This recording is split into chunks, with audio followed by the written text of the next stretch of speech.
कुरुवंश की उत्पत्ति। पुराणों के अनुसार ब्रह्मा जी से अत्रि, अत्रि से चंद्रमा, चंद्रमा से बुध और बुध से इलानंदन पुरूरवा का जन्म हुआ। पुरूरवा से आयु, आयु से राजा नहुष और नहुष से ययाति उत्पन्न हुए। ययाति से पुरु हुए। पुरु के वंश में भरत और भरत के कुल में राजा कुरु हुए। कुरु के वंश में शांतनु का जन्म हुआ। शांतनु से गंगानंदन भीष्म उत्पन्न हुए। उनके दो छोटे भाई और थे, चित्रांगद और विचित्रवीर्य। ये शांतनु से सत्यवती के गर्भ से उत्पन्न हुए थे। शांतनु के स्वर्गलोक चले जाने पर भीष्म ने अविवाहित रहकर अपने भाई विचित्रवीर्य के राज्य का पालन किया। भीष्म महाभारत के प्रमुख पात्रों में से एक है। ये महाराजा शांतनु के पुत्र थे। अपने पिता को दिए गए वचन के कारण इन्होंने आजीवन ब्रह्मचर्य का व्रत लिया था। इन्हें इच्छा मृत्यु का वरदान प्राप्त था। एक बार हस्तिनापुर नरेश दुष्यंत आखेट खेलने वन में गए। जिस वन में वे शिकार के लिए गए थे उसी वन में कव ऋषि का आश्रम था। कव ऋषि के दर्शन करने के लिए महाराज दुष्यंत उनके आश्रम पहुंच गए। पुकार लगाने पर एक अति लावण्यमयी कन्या ने आश्रम से निकलकर कहा, हे राजन, महर्षि तो तीर्थ यात्रा पर गए हैं, किंतु आपका इस आश्रम में स्वागत है। उस कन्या को देखकर महाराज दुष्यंत ने पूछा, बालिके आप कौन है? बालिका ने कहा, मेरा नाम शकुंतला है और मैं कव ऋषि की पुत्री हूँ। उस कन्या की बात सुनकर महाराज दुष्यंत आश्चर्यचकित होकर बोले, महर्षि तो आजन्म ब्रह्मचारी है, फिर आप उनकी पुत्री कैसे ही? उनके इस प्रश्न के उत्तर में शकुंतला ने कहा, वास्तव में मेरे माता पिता मेनका और विश्वामित्र हैं। मेरी माता ने मेरे जन्म होते ही मुझे वन में छोड़ दिया था, जहां पर शकुंत नामक पक्षी ने मेरी रक्षा की, इसीलिए मेरा नाम शकुंतला पड़ा। उसके बाद कव ऋषि की दृष्टि मुझ पर पड़ी और वे मुझे अपने आश्रम में ले आए। उन्होंने ही मेरा भरण पोषण किया। जन्म देने वाला, पोषण करने वाला तथा अन्न देने वाला, ये तीनों ही पिता कहे जाते हैं। इस प्रकार कव ऋषि मेरे पिता हुए। शकुंतला के वचनों को सुनकर महाराज दुष्यंत ने कहा, शकुंतले तुम क्षत्रिय कन्या हो, यदि तुम्हें किसी प्रकार की आपत्ति न हो तो मैं तुमसे विवाह करना चाहता हूँ। शकुंतला भी महाराज दुष्यंत पर मोहित हो चुकी थी, अतः उसने अपनी स्वीकृति प्रदान कर दी। दोनों ने गंधर्व विवाह कर लिया। कुछ काल महाराज दुष्यंत ने शकुंतला के साथ विहार करते हुए वन में ही व्यतीत किया।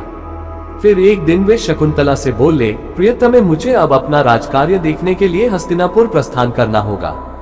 महर्षि कव के तीर्थ यात्रा से लौट आने पर मैं तुम्हें यहाँ से विदा कराकर अपने राजभवन में ले जाऊंगा। इतना कहकर महाराज ने शकुंतला को अपने प्रेम के प्रतीक के रूप में अपनी स्वर्ण मुद्रिका दी और हस्तिनापुर चले गए। एक दिन उसके आश्रम में दुर्वासा ऋषि पधारे। महाराज दुष्यंत के विरह में लीन होने के कारण शकुंतला को उनके आगमन का ज्ञान भी नहीं हुआ और उसने दुर्वासा ऋषि का यथोचित स्वागत सत्कार नहीं किया। दुर्वासा ऋषि ने इसे अपना अपमान समझा और क्रोधित होकर बोले, बालिके, मैं तुझे शाप देता हूँ कि जिस किसी के ध्यान में लीन होकर तूने मेरा निरादर किया है वह तुझे भूल जाएगा। दुर्वासा ऋषि के शाप को सुनकर शकुंतला का ध्यान टूटा और वह उनके चरणों में गिरकर क्षमा प्रार्थना करने लगी।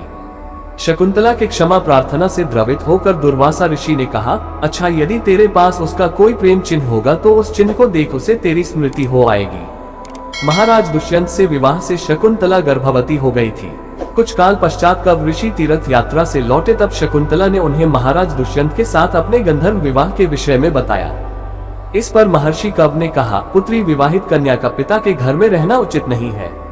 अब तेरे पति का घर ही तेरा घर है।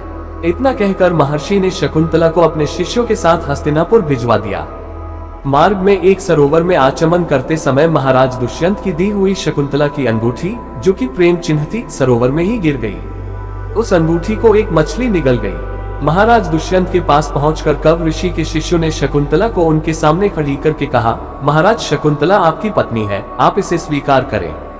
महाराज तो दुर्वासा ऋषि के शाप के कारण शकुंतला को विस्मृत कर चुके थे, अतः उन्होंने शकुंतला को स्वीकार नहीं किया और उस पर उल्टा होने का लांछन लगाने लगे। शकुंतला का अपमान होते ही आकाश में जोरों की बिजली कड़क उठी और सबके सामने उसकी माता मेनका उसे उठा ले गई। जिस मछली ने शकुंतला की अंगूठी को निगल लिया था, एक दिन वह एक मछुआरे के जाल में आ फंसी। जब मछुआरे ने उसे काटा तो उसके पेट अंगूठी निकली। मछुआरे ने उस अंगूठी को महाराज दुष्यंत के पास भेंट के रूप में भेज दिया। अंगूठी को देखते ही महाराज को शकुंतला का स्मरण हो आया और वे अपने कृत्य पर पश्चाताप करने लगे। महाराज ने शकुंतला को बहुत ढूंढवाया किंतु उसका पता नहीं चला। कुछ दिनों के बाद देवराज इंद्र के निमंत्रण पाकर देवासुर संग्राम में उनकी सहायता करने के लिए महाराज दुष्यंत इंद्र की नगरी अमरावती गए। संग्राम में विजय प्राप्त करने के पश्चात जब वे आकाश मार्ग से हस्तिनापुर लौट रहे थे तो मार्ग में उन्हें कश्यप ऋषि का आश्रम दृष्टिगत हुआ। उनके दर्शनों के लिए वे वहां रुक गए।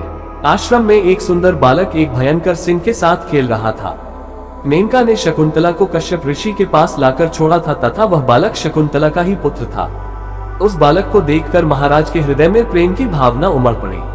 वे उसे गोद में उठाने के लिए आगे बढ़े तो शकुंतला की सखी चिल्ला उठी, हे भद्र पुरुष, आप इस बालक को न छुए, अन्यथा उसकी भुजा में बंधा काला डोरा सांप बनकर आपको डस लेगा।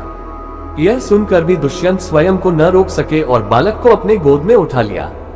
अब सखी ने आश्चर्य से देखा कि बालक के भुजा में बंधा काला गंडा पृथ्वी पर गिर गया है। सखी को ज्ञात था कि बालक को जब कभी भी उसका पिता अपने गोद में लेगा वह काला डोरा पृथ्वी पर गिर जाएगा। सखी ने प्रसन्न होकर समस्त वृतांत शकुंतला को सुनाया। शकुंतला महाराज दुष्यंत के पास आई। महाराज ने शकुंतला को पहचान लिया। उन्होंने अपने कृत्य के लिए शकुंतला से क्षमा प्रार्थना किया और कश्यप ऋषि की आज्ञा लेकर उसे अपने पुत्र सहित अपने साथ हस्तिनापुर ले आए। महाराज दुष्यंत और शकुंतला के उस पुत्र का नाम भरत था। बाद में वे भरत महान प्रतापी सम्राट बने और उन्हीं के नाम पर हमारे देश का नाम भारतवर्ष हुआ।